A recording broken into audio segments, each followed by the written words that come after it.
Hello, team, and welcome to another ATP Geopolitics and Greg Terry Experience co-stream live chat, where Greg has just rolled himself out of bed, delivered his child to a school, and has said, "Okay, let's do it." And I've been up for hours recording my normal nonsense. And this is an off-the-cuff discussion because so much has been happening. As you can see from my news videos being increasingly long this week, just because geopolitically speaking, an awful lot is going on in the US and around the world to do with Ukraine. So it has required me doing a lot of talking, which I've just continued now. So Greg, thank you very much for coming on, where we will continue that discussion, but bounce ideas off each other. You're very welcome, my friend. Always an honor to be with you, and I'll get out of bed early for you anytime. You were up very early this morning, according to WhatsApp. So, yeah, impressive. So what has been happening? Well, we have seen Zelensky go over to the United States to try and cozy up to some of the politicians there to try and achieve his objectives. My opinion was it was never going to work. It was kind of last throw of the dice, and that seems to have been the case. But still, I think a useful exercise and has probably made very useful connections, not least in terms of speaking to defense leaders in the defense industry in the US, which is really important. We're going on to talk about that. I guess before we are going to talk a little bit about politics, I figure, and it's worth my audience know that I am a liberal lefty, right? And so sometimes I get attacked for attacking Trump too much or not being friendly enough with Republicans. And you sit on the other side of the spectrum to me, but with some kind of nuance, I guess, in many ways. So you've got a picture of Reagan behind you. You're a Christian pastor who is very involved with, I guess, the Christian right, as you yourself has called it. So what I'm trying to say is that, hey, if we agree with each other, that's agreement across the aisle to many degrees. And we're not just like having a go at certain people because we both agree with each other. Do you see what I mean? Oh, not only do I see what you mean, but I agree with you completely. So yes, you would be on the left. I would be on the right. I don't really want to put myself into that right-wing evangelical Trump world because I'm really not. Yeah. I've crossed the 50-year-old mark, and now I'm not hunting ideologies or what my grandmother said was right. I'm hunting for truth. And in the world in which we live, we find the truth working together. Sure, I'm going to have some viewpoints. You're going to have some viewpoints. There's things we believe in, things we do not believe in. But there is much more that we agree on than we disagree on, I guarantee you. Yeah, and I just thought it's important to get out at the beginning in case we end up, or in case I end up annoying some people. It was usually the case. But I mean, I've spoken to Professor Gerdes before, and you've actually spoken with him as well. And we are, again, on completely different ends of the spectrum. If you're going to talk about, I think the kind of left-right spectrum is deeply problematic anyway. But if you are going to use that as a simplistic tool, then, and yet we've had a really good, interesting conversation.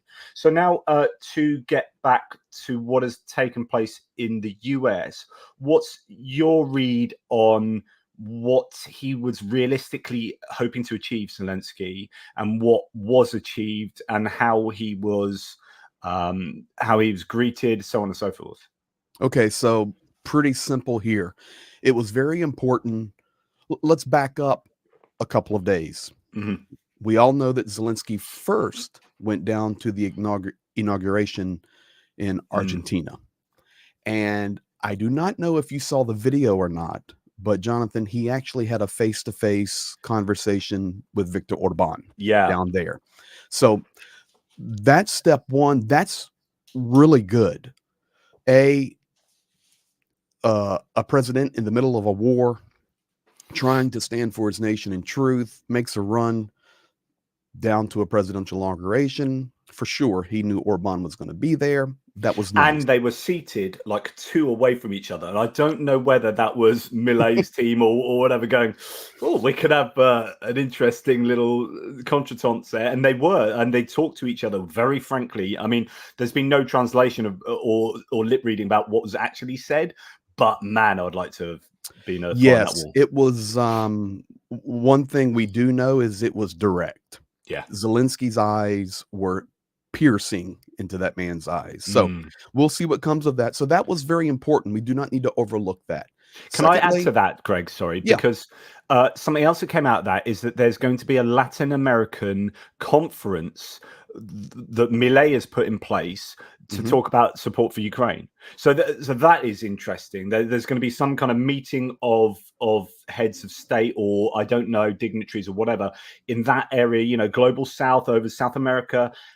To see how they can help Ukraine or what the position is. I don't know the details, but that is certainly a very good thing to come out of that. It is a very good thing. And I can tell you that it's very necessary because most of those countries, I do a lot of work in Ecuador, a lot of work in Mexico. I work in 38 nations. So I have a little global perspective. They hear, and when I say they, I'm talking about the general public, they hear next to nothing regarding Ukraine. In fact, many of them are not even aware the war is still going on. There's zero news. And of course, it's different worlds. So anything we can do to bring exposure to Latin America, South America, it's beautiful and it's definitely necessary. So he then jumps up to DC, and we're going to put our charades on here in the United States and play our games. However, he was warmly welcomed by Lloyd Austin, our defense minister. He had a private closed door, he being Zelensky, private closed door meeting with U.S. senators. Schumer said it was wonderful. Of course, Chuck Schumer is the leading voice on the left, and the right was kind of quiet.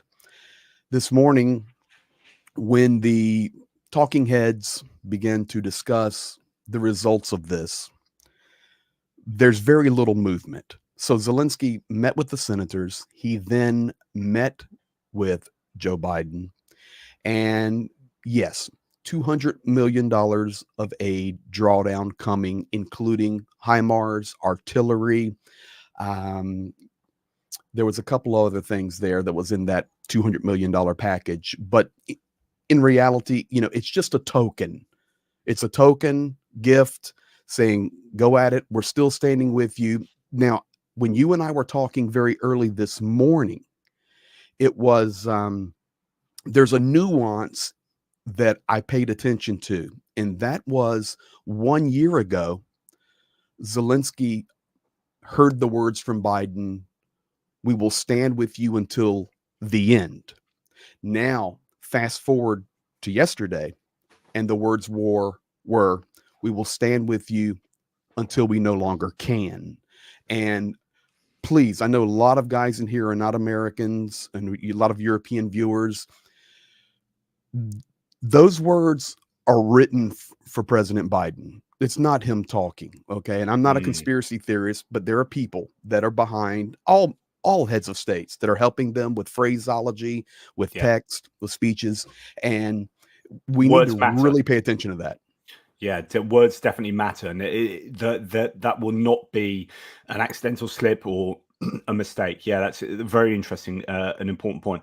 I'd love to talk to you very much about what you just said, but we're just being joined by someone. Do you want to introduce who we're being joined by? Sure. Well, guys, want to welcome you. This is my partner there in Ukraine. As you can see, he's in his vehicle right now, and we work together there with our nonprofit called Napriam, which means directions. We've been friends for 25 years. And we run the front lines together. He runs it nonstop as a volunteer, supplying aid to the military, supplying aid to civilians. If we need to evacuate people, whatever we need to do, we're there to help. And so we've got Yevgen Zhenyamatsuts in here. So, Jacob, welcome. Yeah, thank you. Nice to meet you. Sorry for this kind of studio. Do you know what the great thing about modern technology is? That can be a studio. You can have a car as a studio, and that's cool. And in fact, you know, this kind of ability to communicate has been so important for you Ukrainian, you know, the prosecuting a war out there. goodness me, Starlink and the ability to communicate incredible distances and under duress and in war is just amazing what technology can do. And in this case, it helps us. Thank you so much for joining us. Whereabouts are you at the moment, if I may ask? Yeah, thank you. Thank you for this privilege. Sorry. Where are you at right now? I'm in Khmelnytsky. This is the west part of Ukraine, between Kiev and Lviv, our main city. Let's say we stay, our base. So brilliant. And what are you up to at the moment? What are you doing with regards to okay, I'm using this is the part of my life when I'm in my home city. I'm using all my possibilities to be with kids. So today and this moment, I got a possibility to. I mean, I'm counting these hours, so I'm practicing. I'm taking my daughter from the school. Right. And what would you normally be doing with your work with Greg as far as your assistance to the Ukrainians on the front line or in terms of the war? Okay, let's say average this time we do plan something or we do travel. I mean, on the way, because it's the daytime is a good time for traveling. What kind of thing we do? We communicate with guys. We taking, requesting where the most need and what kind of need it is, and then we're looking for the ways to answer. We do it online, we do it offline, we do it by calls, and then we're reaching those places, transporting and delivering it. And surely there is kind of like specific logistic facts, like sometimes we need the passwords, sometimes we need someone to meet us there, or sometimes it can be like I'm requesting special routes because the roads are blocked or destroyed, or there is a mines. So if there is like quite tough place to get in, so I'm requesting special routes, and the people we work with, they sending us like exactly route we need to go. And what sort of aid do you give to people in Ukraine then? For the military or civilians? Both. Okay, for the civilians, in the beginning, let's say from the summer, because the before the summer we were receiving people and accommodating them here in Khmelnytsky, and we did it for more than 2,500 people. We were the first people they met on that territory during evacuation, and we were helping them with restoring or getting any kind of documents. Sometimes they were without documents because they were running out from Russian invasion without anything. Sometimes without shoes, without the clothes. So we had then we were giving them accommodation.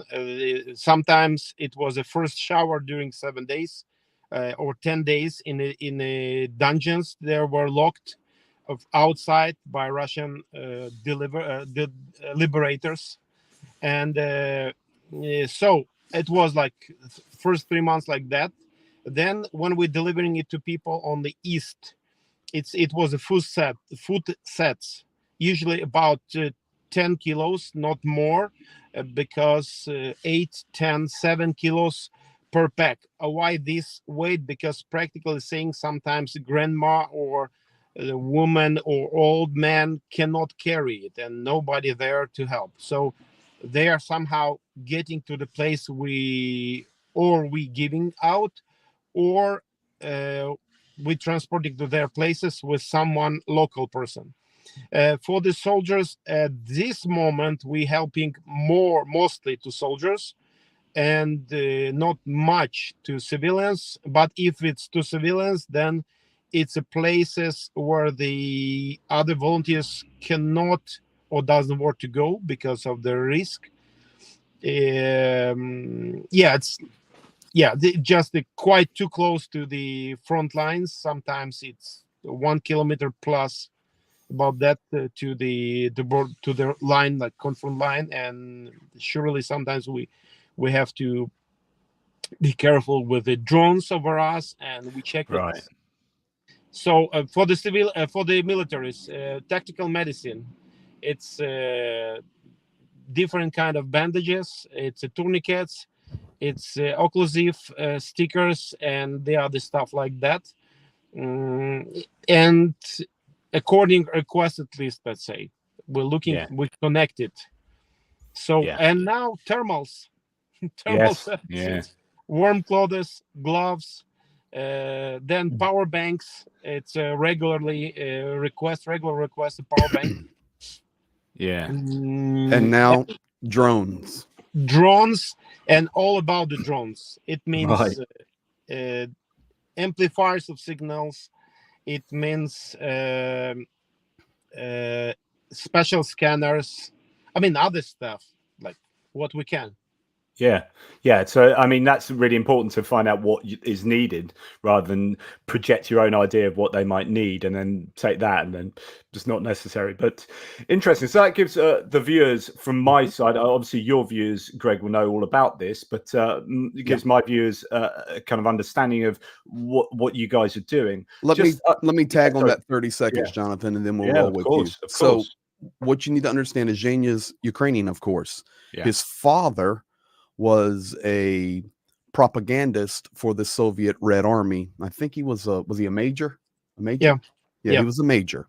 So Zhenya has all this understanding, but I've worked in Ukraine 26 years. Zhenya's Ukrainian. We've been friends that long. So a lot of the soldiers that are on the front lines are not just soldiers. These are basically our friends, family members, doctors, nurses, you name it. This is personal. So we go through the proper channels. We have the proper permissions, the proper authorities, the proper registrations, and communicate directly with these commanders and soldiers. So when we're running aid to soldiers, it's not just those heroes that are defending Ukraine, but it is also very personal to us. And that is why Zhenya has 4 kids. I have 3 kids. I live in America, in Pennsylvania, in a beautiful town that's peaceful. And I've already run the front 5 months, and I leave January 2nd, and we'll be running it for 3 more. Why? Because it's our family, our friends, and we're standing for truth, period. Marvelous. Well, John, very kindly, John Larkin, one of my members here, says, any chance of passing this on to Greg? And you're going for medical aid. Thanks. So thank you for that £20, John Larkin. That's really, really very generous. And I can certainly fulfill your request there. Thank you, John. So very kind. So I would just be interested, Yevgen or Zhenya, if you could give us an indication of what the Ukrainians are thinking at the moment. Now, I know you're just one Ukrainian and there's many more millions and they might have very different opinions to you, but just as a kind of get a handle on what Ukrainians are thinking with regard to the aid from the US and the situation in Congress at the moment. Is that being talked about a lot in Ukraine? Oh, yes, but probably I cannot say for all Ukrainians, because to be fair enough, there is different types of Ukrainians. Let's say like this. What do I mean by that? There is people who volunteering and fighting. This is Ukrainians. There is volunteers who does like relatives of those, and volunteers who really experiencing it's our war. We do not separate it. And there is other part, let's say, there is, I have to say, there is kind of watchers, and it depends of who are you interested. Like the people like I'm talking with, they are completely involved. They're having much more information, and most of this information they're getting from the guys from the front lines, not from the or the central TV stations, let's say like this. And they really trust that somehow, America, United States, Great Britain, the other countries who are really staying with, will find a way to help with no, let's say, delay. I'm hoping for that. I know there is some difficulties, but I'm hoping for that because this is a principle, and I still believe that there is a great nations, and what makes the nation are great, it's a level of responsibility, and I still believe in the great nations. I think you're right. I've come to think I've been really frustrated at the delay in Congress. Yeah, incredibly frustrated because literally time costs lives, and Ukraine has a very finite number of lives that they can commit to defending themselves, and by extension, defending us in many ways.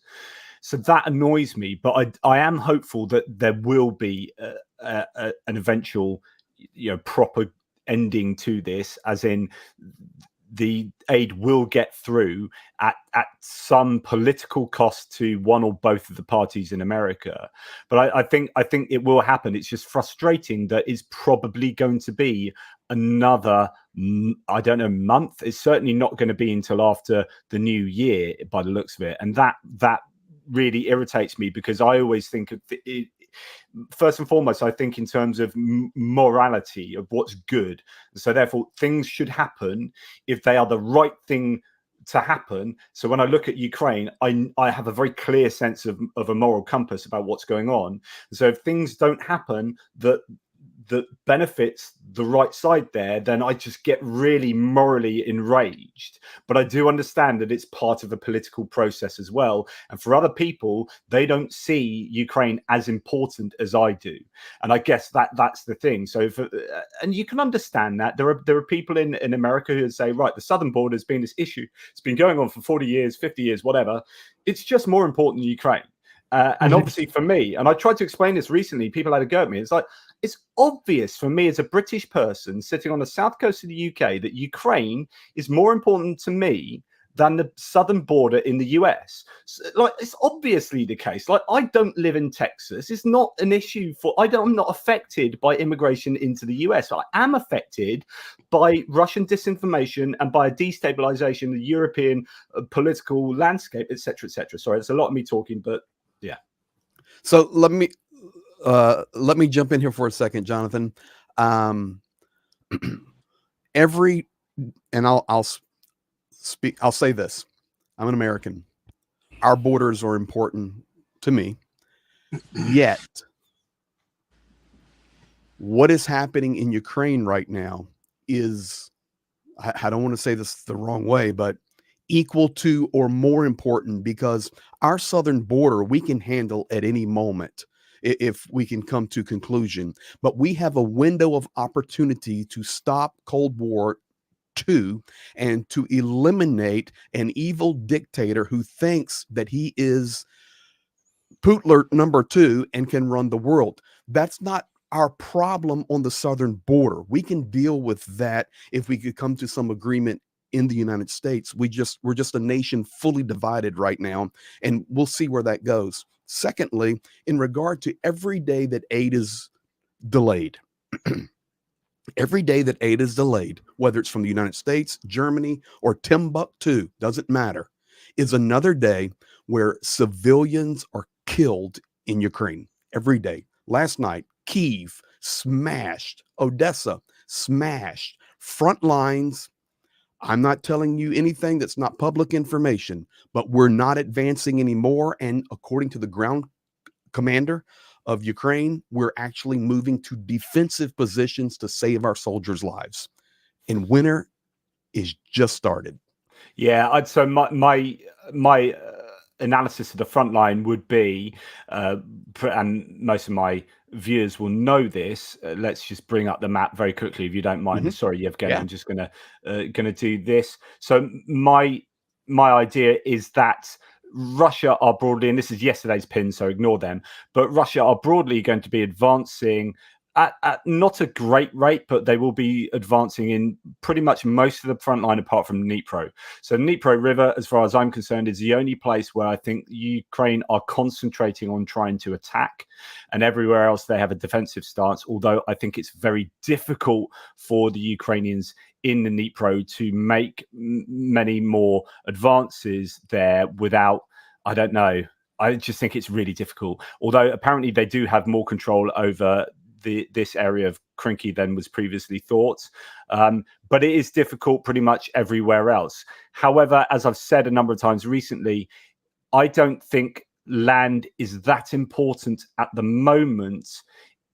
As long as it's not huge amounts of land, if they lose the kilometer here, a kilometer there, a kilometer here, a kilometer there, 5 kilometers there, as long as that is costing the Russians huge amounts of troops and equipment, then that is a trade that I think Ukraine will be willing to make over the winter period. So they can reconstitute, regenerate, get all the equipment they need, and then bleed the Russians for as much as they can, say like they are doing in Avdiivka, and they have done previously in Bakhmut and Vuhledar.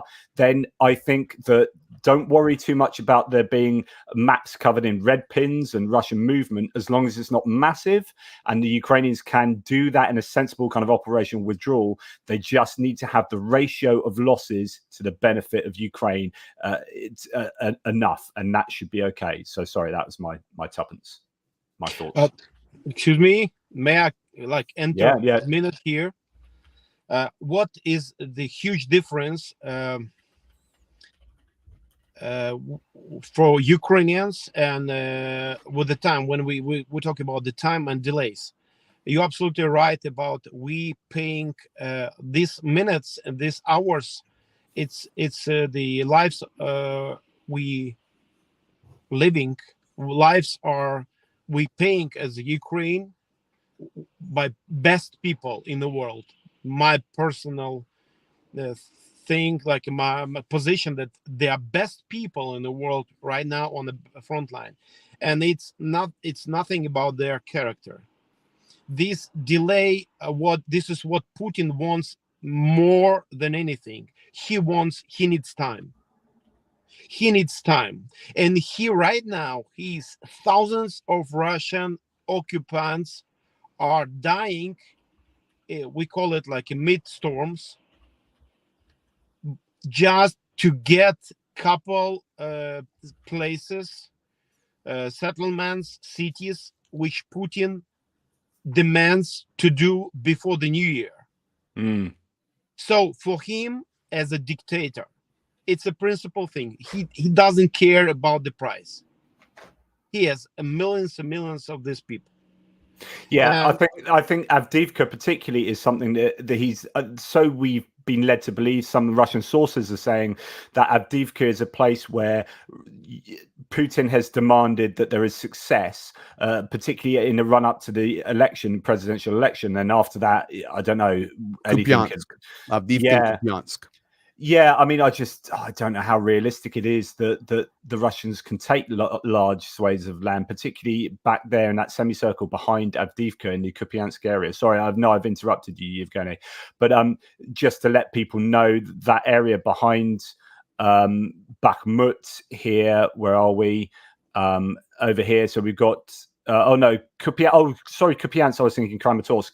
Yeah. Kupiansk. Yeah. So there's a lot of push for Kupiansk at the moment, Sinkivka, and that could be one of these areas where that would be really good success for them. And then Avdiivka, but I think that's more political than tactical or operational at the moment. I mean, it will be beneficial for the Russians to take Avdiivka because it gives Donetsk a breathing space. But I think they want success on the front lines so that his campaign for re-election, which will happen, will also have people saying, "Look how great Putin is," because look at the success we're having. Yeah, but I believe that. Sorry, Greg. I believe that it will work later in other countries as well. If the country will not help in time to Ukraine, it will turn back. Sorry, because historically, it will turn back to the people who has unique possibility now, having a power in their countries to help on a world level. What goes around comes around is what he's saying. But there's another city up there, Johnathan, when you look at your map there, that we really need to pay attention to. So, of course, Avdiivka. Now, if you go down below Avdiivka, you have Marinka. That's a very, very, very difficult situation right now. Very. Yeah, you're right there where those dots are. Now, if you go up and you go beyond Bakhmut, so you have, yes, go up past Bakhmut. There's another city up here that very few people are talking about, but it's important. It's right up a little bit more north. It's Torsk, right there, Torsk. Okay. This is another substantially sized town that Russia does want for fortification processes. You have to understand, guys, when you're looking at the map of Ukraine, and listen, Jonathan's invited to come with us, of course. Now you know Zhenya, so he'll invite you in a moment. But when you look at a map, what we see is a flat land. But in these regions, this is not flat. You have hills, you have elevations, you have rivers, you have all kind of changes here, and you have to pay attention to positions. And Torsk, nobody's talking about, but Russia on the northeast side is already made an entrance, and you see it right there into that Torsk region. So that's another place we have to pay real attention to. Yeah, and it's just I do wonder, and it may be because I am biased with wanting Ukraine to succeed and looking at data with a particular skew or whatever, but you just think that Russia have taken this. So what of Russia in the last year, really, literally in the last year, what land has Russia substantially taken? And the answer is not a lot. And so therefore, when we look at what Russia are going to do over the next year, when their forces have been degraded. So this last year has been painful for the Russians in terms of personnel and in terms of equipment. And so therefore, we can look at, say, Konstantinivka, Druskivka, Kramatorsk, Sloviansk, and across to Siversk, and this semicircle, which they would absolutely love. That's an absolute prime bit of real estate for them to take, right? But you think how long it's taken them to not quite take Bakhmut area, and they expect to take all that. Well, so on the one hand, I'm quite worried about the Ukrainian situation, but on the other hand, I can't see Russia taking these last vast areas of land because they're in a worse situation now than they were before, and Ukraine will get better weapons. That it might not be happening as quickly as we like, but they will get longer range missiles, I'm sure, and that's where the Russians are being degraded every month. Although they are getting better drones, so maybe that's a difference. But in most equipment, they're getting degraded, and most equipment, Ukraine are getting upgraded. So that leads me to be quite positive about the outlook. So for me, the only challenge, or the main challenge for Ukraine, yes, continued support, but also mobilization and boots on the ground. I'll be really interested to see what Zhenya thinks about Ukraine's chance of getting continued people mobilized for the armed forces. Zheka. Yeah. So go ahead and tell the man the truth. So just go ahead, because you brought that, Johnathan, which I agree with you, but you brought that now to the real question. It's not going to ultimately be about equipment. It's going to be about people. Yeah. Okay. We have there is some places, we have some people who I will quote. He said, we have some drones, but not enough people. But in most of places, there is no artillery shells. There is no drones. There is when we talk about artillery, for example, our equipment, especially artillery, much more accurate and more effective. The HIMARS, some HIMARS we got, helping so much, but we have no enough shells for it.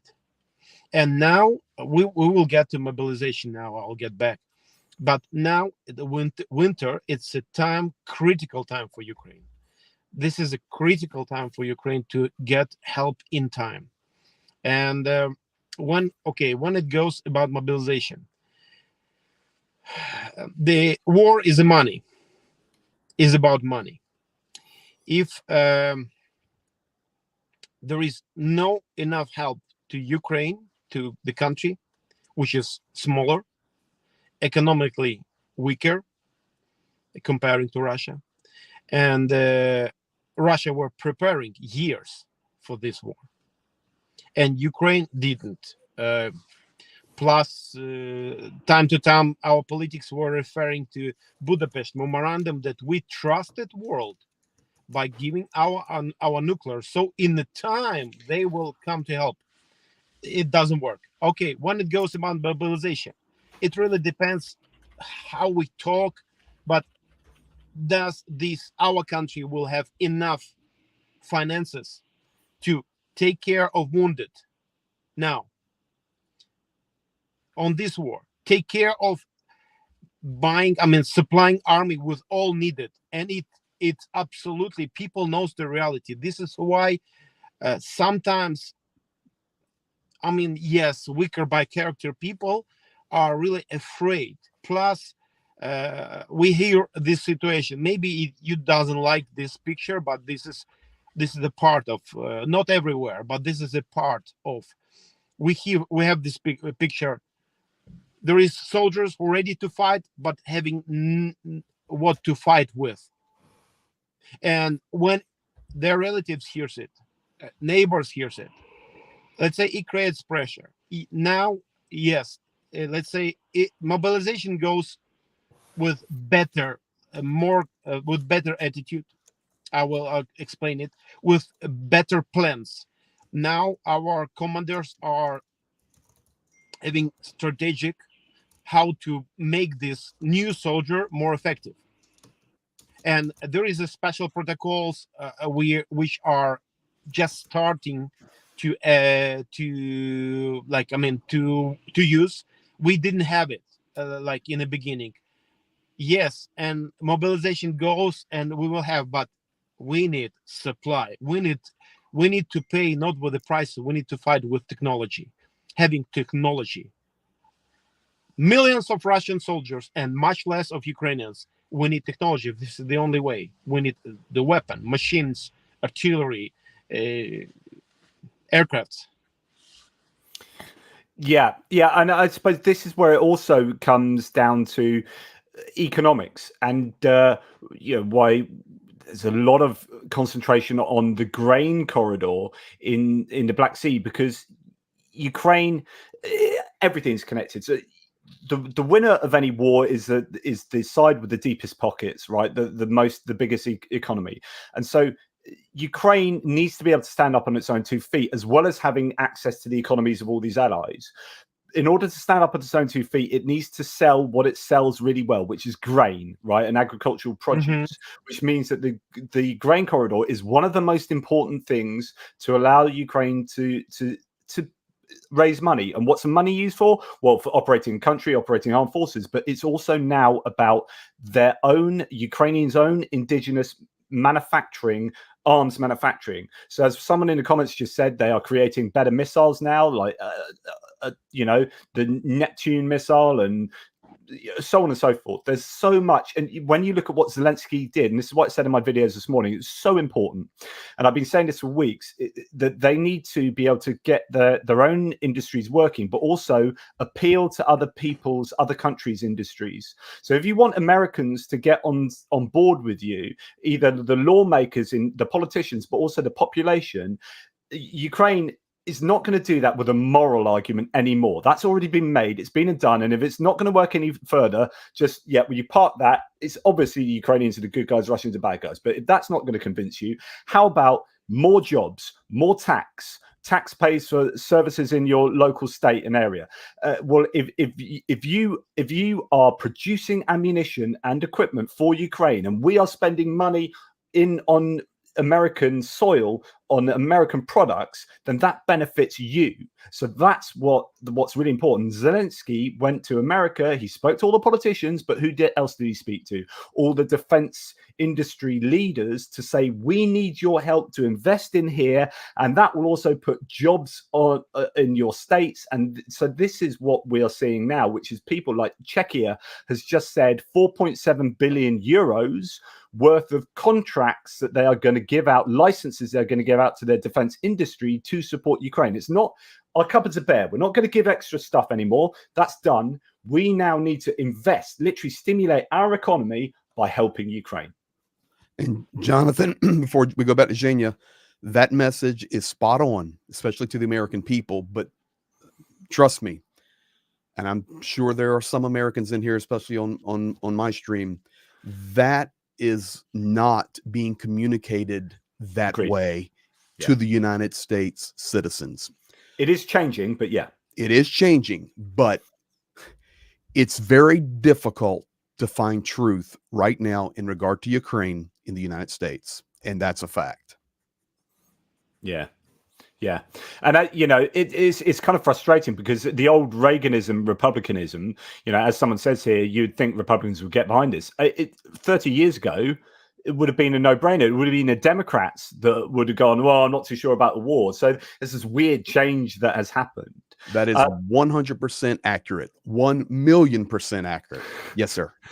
Can I just say thanks to a few super chatters? It's the same to you. So this thanks to Matt, who has helped on both channels. So this is to my channel, but also to Greg's. He's teamed up with John Larkin there to give some stuff over. So thank you.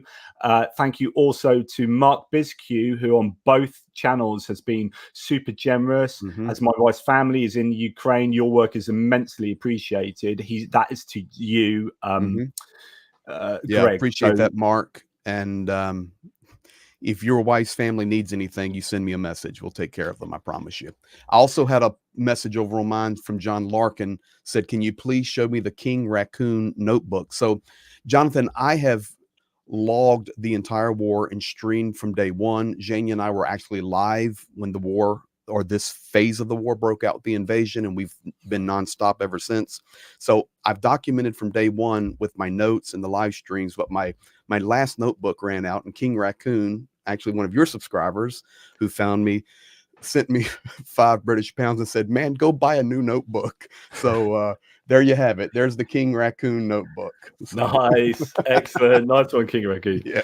And Mark, who I've interviewed, Mark and Elena, we had a chat on mine as a live stream. They're up in Canada, Canadian Ukrainians, or Ukrainian Canadians, however you want to say it. Thanks again, Johnathan, for all your hard work from Mark and Elena. So really appreciate you guys, and thanks for supporting Greg's masterful work. Yeah, and I'm very serious, Mark. Send us a message. We take care of them, don't we, Jacob? Yeah, for sure. You are. So I guess. Are you hopeful that America will come to your aid in the way that you've been, expecting previously, Zhenya? But also, I'd like to get your opinion on Europe, because I have this sense, and I hope it's true, but I have this sense that at least some of Europe is realizing the importance of Ukraine and is waking up to the idea that the US might not always be there. And if the US aren't there, then actually, so Olaf Scholz, I think, has started to be much more prominent as the German chancellor and is saying the right things. You've got Donald Tusk in Poland now the Polish leader saying really strong things. You've got the French ambassador, I was reporting this morning, saying, no, it's not about peace. This is war. We're not going to be doing peace on behalf of or supporting peace efforts for Ukraine. Is not the right time. So yes, there are problems in Europe, but I think there are some European nations that are standing up more strongly. What's your thoughts? At first, I will get back to your question about the rising up tax and in Ukraine and doing more efforts here. Yes, completely agree, and I believe we will see with a big delay. I would say really late, but Ukraine transforming that, changing it from the January. We will have other situation, and yes, yes, there were. We had like I don't know, but we didn't change our economy system to the war, let's say, economy system from the Yes. beginning, and we have to admit it. Like I mean, this is reality, like Yeah. just a fact, and it's really needed, and maybe a little bit late, but I hope from January it will work much better. Why from January coming back bureaucracy, uh, and these changes coming from the 2024 from the first days. Yeah, then Ukraine and Europe and the help of European countries. The question is, who wants to have? This is two questions, two areas. I would say one. There is a countries who really want and but they believe that Ukraine are more than important for the protection from Russia. And this is like a wall, and it's better to have borders with Russia through Ukraine. And this one side, and the other side, economically, not all countries are really seems to me or the want to have Ukraine with its potential really strong country because it's a big country. I would say it may become a big player, and at this moment it's there is factors or situation which makes it weaker and more dependable from all this war may put Ukraine in a huge debt. Why? Because we want to survive. We want to survive. And if we will not be ready to pay from inside, like own sources, and the condition will be of helping will be okay.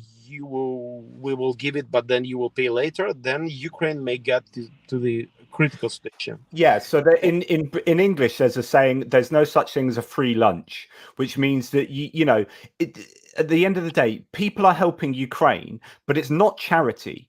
So when I announce in the morning, like the IMF has given $900 million to Ukraine, it's not like, oh, the IMF has got a really big bank balance and they're going, oh, Ukraine, you want some money? Yeah, here it is. Yeah, go and take all this money and go and spend it because you guys are the good guys. No, they're saying, okay, we do recognize you the good guys. Here's $900 million, but you have to pay that back, and there are strings attached, and you have to have transparency, and you need to change these rules there, and we need these companies are going to come in and set up in your country to help you do some of that. And so there are strings attached to all of this, but that it's either that or you stop existing as a country. So of course Ukraine's going to take that. Britain only finished paying off debts to the US for the Second World War, something like, I don't know what it was, like 15 years ago or something. It's just incredible. But yeah, sorry, carry on. I'm done with that. I would say this is, I will not, there is small countries like Baltic countries. There is Czech Republic, now Czechia. There is Poland. They remember Soviet Union. Yeah. They remember still feeling it. Why does Hungary remember differently?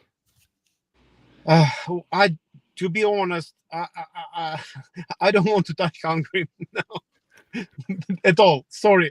It seems to me there is there is influence. There is some tools Russia is using there, which are for me maybe not understandable.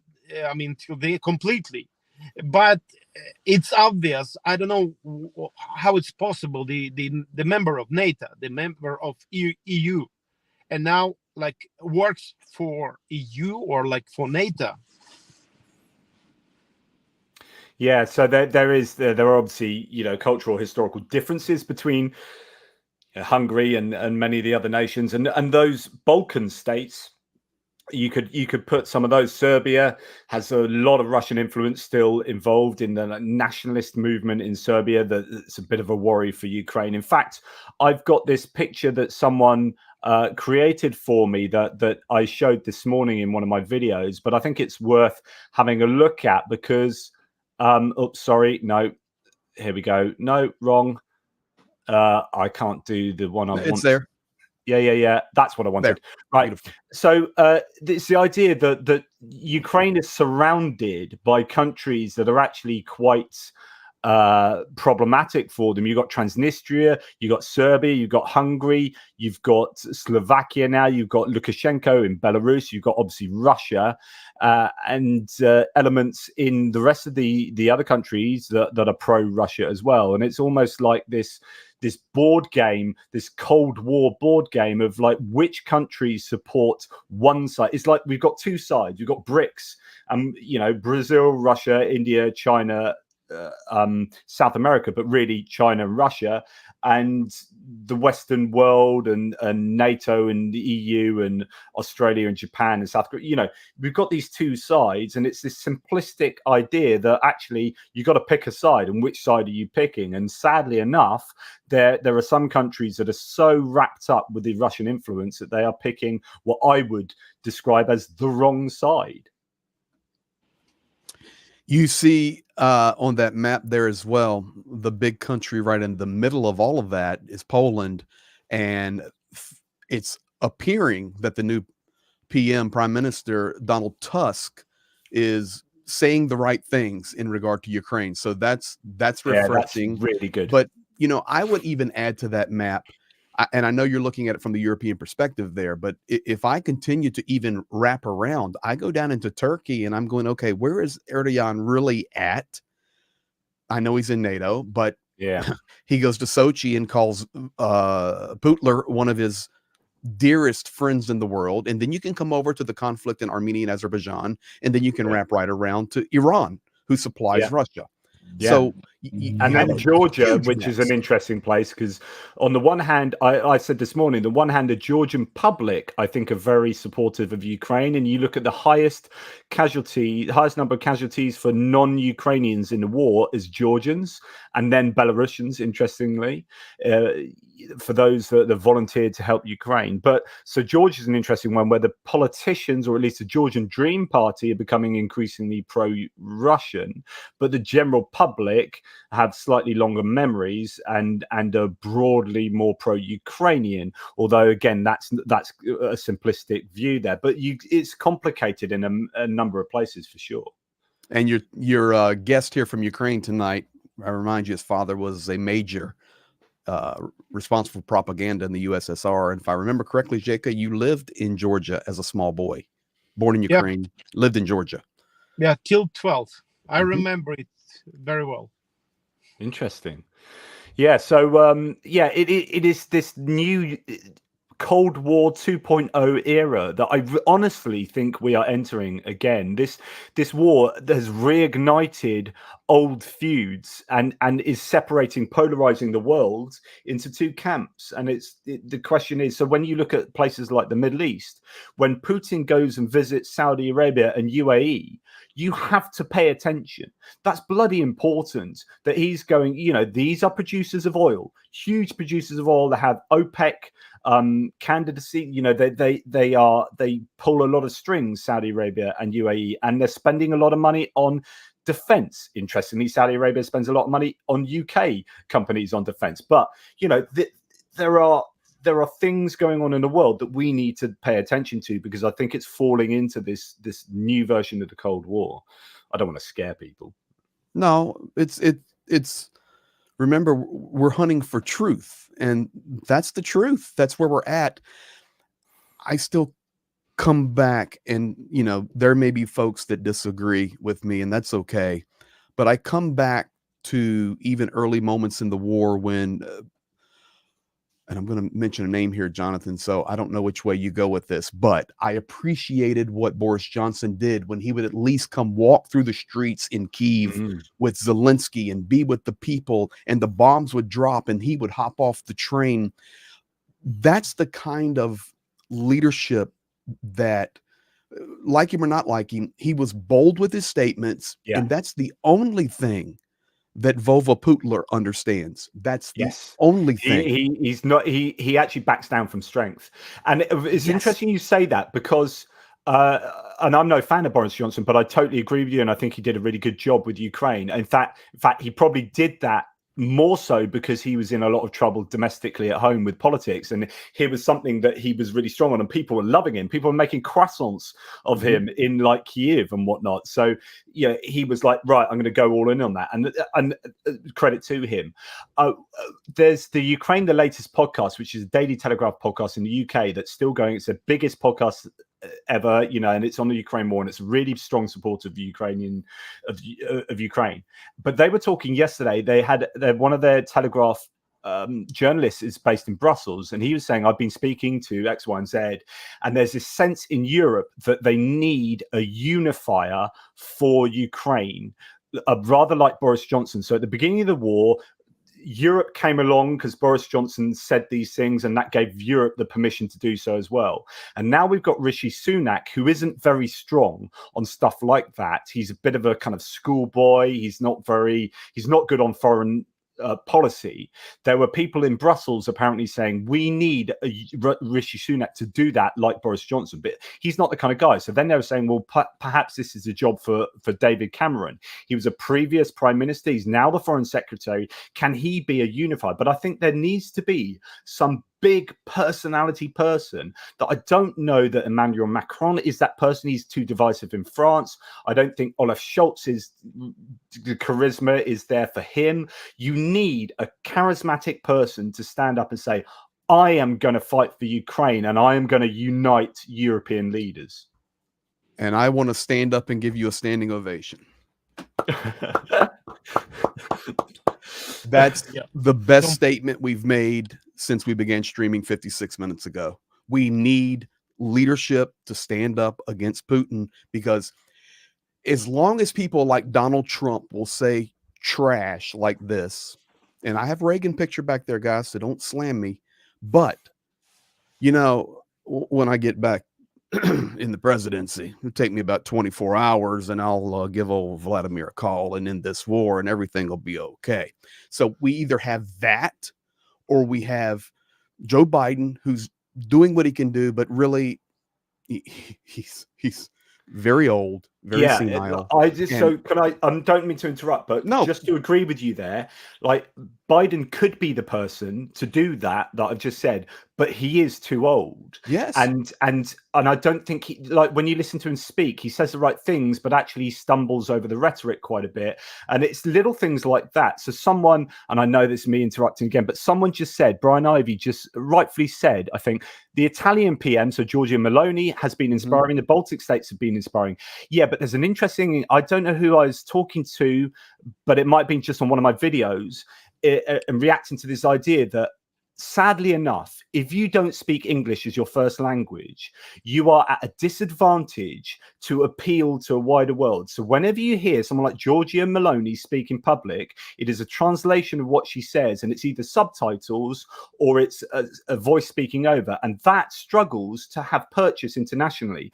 So sadly enough, and I'm not saying this because I'm English, I'm saying this because English is the international language. If you need a unifier, it really helps if that person speaks English as their first language. And that's just a sad truth of it. And I had this realization recently. So whoever that, it would be great if it was a really, young and upcoming, strong American leader or British leader or someone that's got a great command of English.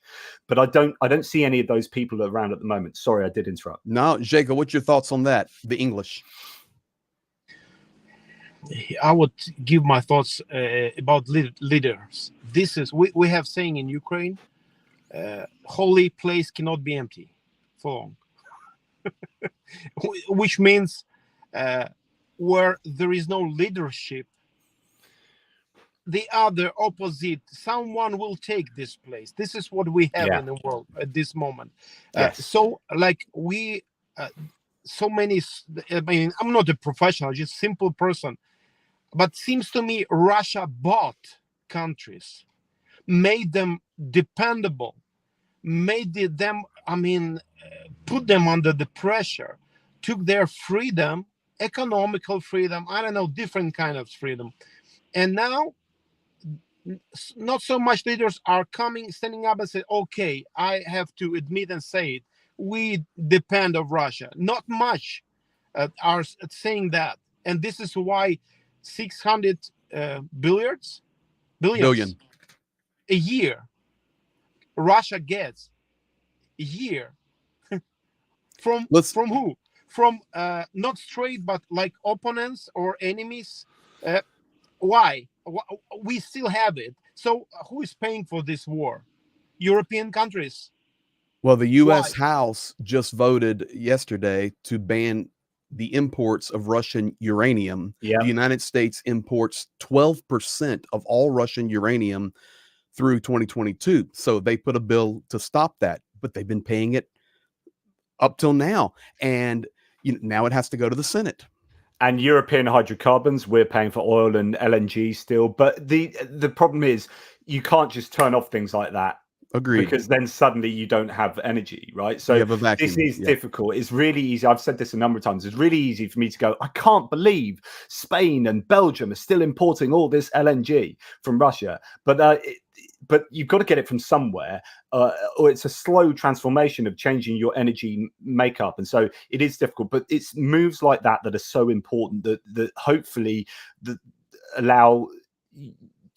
disallow Russia to keep getting this income in. It's so frustrating to be collectively fighting against Russia, saying, right, here's some weapons to blow you up, and here's some money for you, Russia, so that you can stop those weapons from blowing you up. It's like, what's the point? Yeah, this is the society average we have. The society, of comfort. When it says, okay, we cannot load, it's everywhere. My opinion, everywhere.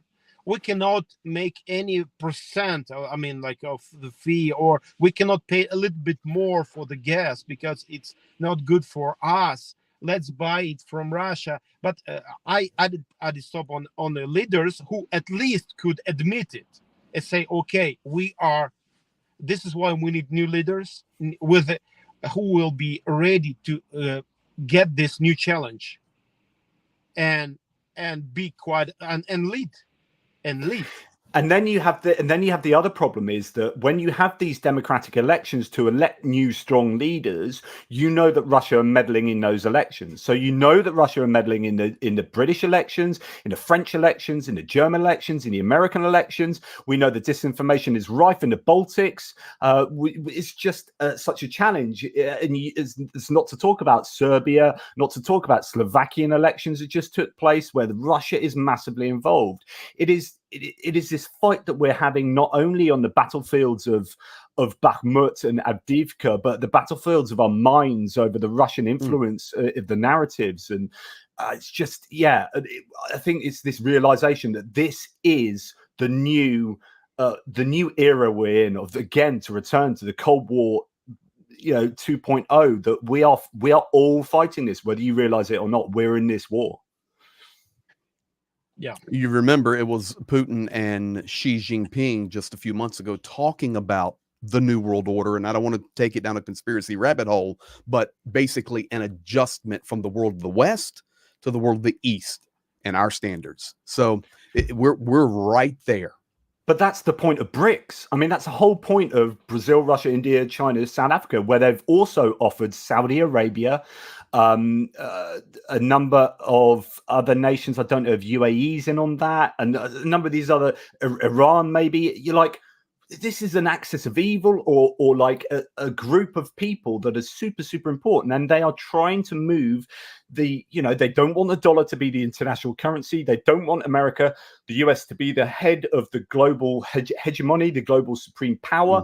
They want an alternative. And you've got to understand, American the American public, for example, need to understand that that is what's going on. Now, there might be domestic issues going on in America over here, but you can walk and chew gum. You can think about two different things. You can sort out those domestic issues while understanding that there is a massive challenge geopolitically to the US, to the West, that is going on here. And I don't want to be a full-on, oh, the West is great and isn't the West awesome?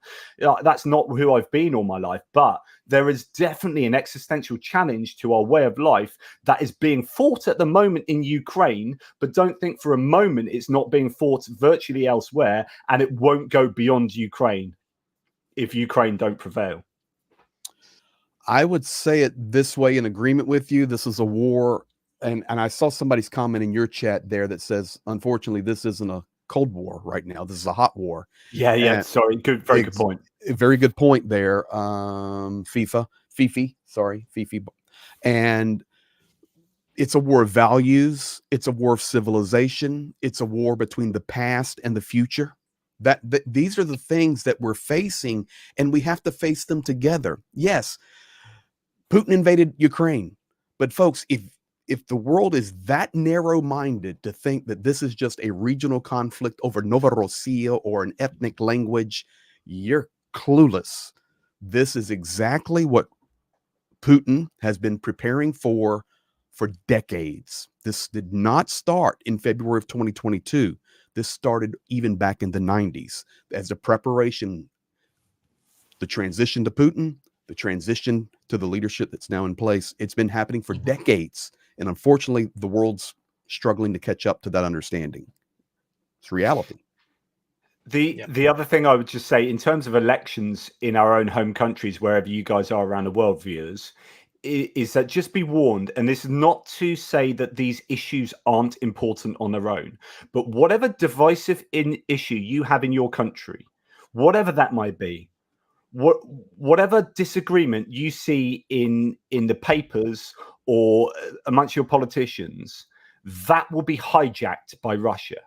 And they will hijack issues that aren't actually too important, but you might think are important. Culture wars issues, those things that we all love to argue about down the pub or with our friends over a cup or whatever. These may be things that we argue about, but they often aren't very politically important. But you will be told that they are politically important by the trolls and the bots that are interfering with how we do our politics. And so just be warned that when you are being sold this idea that these are big problems, just be worried about what's going on over there. Right? Don't look at these shiny things that are distracting you, because over there the Russians are undermining your democracy. So that's just, that's my soapbox. I get off it. I don't know what more that I know. My boys have just got back early from school, so I'm going to have to shoot off in a little while. We're good. I think this was fantastic. I hope that your guys, I know my guys on my channel, Zhenya's with me constantly. I hope it was helpful, Johnathan, for you, and being able to talk to Zhenya there live, and his English is wonderful and great insight. Now, I'm sorry I did too much talking, no, we'll do it again. We'll do it again with Zhenya, no problem. Please do. But Zhenya, yeah, you need to give the man an invitation. Tell him we'll take care of him. Oh, you invited officially. You invited. If you want to take a picture, and chat with your people, showing the truth from Kherson, we will help you, and the other places. But I want to use this chance to say and to thank all the people in the world for helping my countries, helping my friends, helping our soldiers, our people, all the ways you can. By some people accommodated and receive them in the countries, but the ones who sharing the truth, which is now it's so important, sharing truth, because Russia seems to me has control, and they're everywhere, their contacts everywhere. this is why, by some reason, Putin saying, being being aggressor, being quoting Nazis. He says Ukraine are fascist. Why? They are fighting. They killing our people. Not editing because we are raping Ukrainian women. We killing Ukrainian kids. But why they are not happy? We send our occupants there. Why they're there? And when you share the truth, it's everywhere. We need to share the truth. And if the one thing, I don't know why the control of media is so weak at this moment, but if we would have the biggest company here in Ukraine just showing every day, not in the same time live, but every day what's going on here, just with no comments, the feedbacks of people, how attitude of people in Kherson, on deliberated places, which our guys took back, like Kherson, for example, their attitude, probably the situation maybe would change. But at this moment, I want to thank everyone who support anyway my country. Thank you. And I think, do you know what? When you think about the outpouring of love and support for Ukraine over the 2 years, and you think of Russia and how much there hasn't been an outpouring of love and support, how much fundraising of international people done for Russia in terms of drones, like how or humanitarian aid or whatever. You understand who the good guys are in this, and I know I often talk about good guys and bad guys, and it's way too simplistic, and it normally is way too simplistic. But my opinion is a closed door now. It is pretty bloody obvious that the good guys are the Ukrainians and the bad guys are Putin's Russia. And I'm sorry to be that simplistic, but you only have to look at all of the evidence to understand that that's correct, in my opinion. Jacob, thank you. Jonathan, let me just sign off here as well. Thank you to all of your viewers. A lot of guys in there sending wonderful comments in the chat. Now, the good thing about Jonathan and I, we're on different sides of the world. So Zhenya's with me quite often, and it's 9 o'clock Eastern Standard. So if you're up in the middle of the night over there in Europe, hop in and say hi. And we're just working together for the truth. Now, way early in the stream, Zhenya, there was somebody in the chat that asked that you would pronounce the Ukrainian currency name properly. Hryvnia. There you go, guys. Hryvnia. It's that easy. Hryvnia. Do it again. Hryvnia. Hryvnia. Woo! Hryvnia. Hryvnia. Slava Ukraine. Can I just give a thank to Brian Ivy, obviously to Mark Bizq and Matt Bishop and John Larkin, who had already said thanks to Brian there. Thank you to everybody. Thanks to, and I don't know who this is to, but thanks so much to Matt Bishop again, who's gifted 5 memberships. He says, I have a couple of ex-military 4x4 vehicles that I bought for an overland trip. How interesting. Like I just got a couple of 4x4s. I feel they would be better off being used by Ukraine and don't know how to get them there. Wow, goodness, I don't know. Maybe hold on. Hold that comment down. You see the thumb up. We know how to get them there. Yeah, right. We know, and we can do it like personally from there to the right to the front, most needed, most hard place. So, Matt, you know who to talk to. Yes, Michael, out through Jonathan or us, whatever. Yeah. Thank you, Matt. I love your work, Jonathan. Hi to the guests, Slava Ukraini. Thank you, Michael. Kia kaha, brother. Kia kaha, bro. That's my New Zealand accent, by the way. Tonna Otterson has gifted a membership. Thanks, Tonna. He's a great supporter. And also, finally, Paul Gilbert, again, thank you. Keep it up, Jonathan, Greg, and Yevgen. Love the constructive conversation, Slava Ukraini. Thank you, Paul, as super appreciated. But as ever, Mark Bizq, Matt Bishop, and John Larkin too. Thank you, everyone. Last words, I think, should probably go to Yevgen, to be honest. What do you have to say, buddy? Thank you. There you have it. That is a perfect way to end. Anyway, thanks everybody. Stay on the line, guys, in the green room. Yeah. But as to the viewers, I really appreciate all your support, both for myself and obviously for Greg Terry too. You know where to reach him if you need him or want to support all the amazing work that he does. And we will definitely be speaking. Hopefully all three of us will be speaking again. Take care, everybody, and Slava Ukraini. Geroim Slava. Geroim Slava.